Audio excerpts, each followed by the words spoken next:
जहाँ वर्तमान समय बड़ खबर आसी पहुँचुछि बॉलीवुड जगत को शक्त झटका। आखि बुझिले लोकप्रिय कंठशिल्पी ह्यूमान सागर।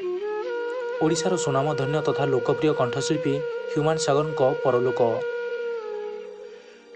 भुवनेश्वर एम्स रे तांको चिकित्साधीन अवस्था देहांत होइछि।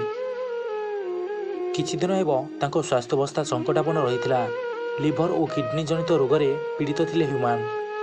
से स्वास्थ्यक्रिया जनित असुविधा निमोनिया हेपाटोपाथी थ्रोम्बोसाइटोपेनिया और कोआगुलोपाथी रे पीड़ित थिले।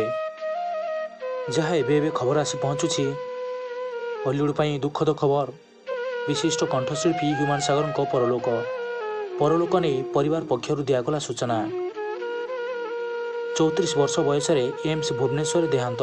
एकाधिक रोग पीड़ित होई चिकित्सित हेउथिले बॉलीवुड्र जनाशुना कंठशिल्पी ह्यूमान सागर। अनेक आल्बम और फिल्म रे गीत गाइथिले ह्यूमान सागर।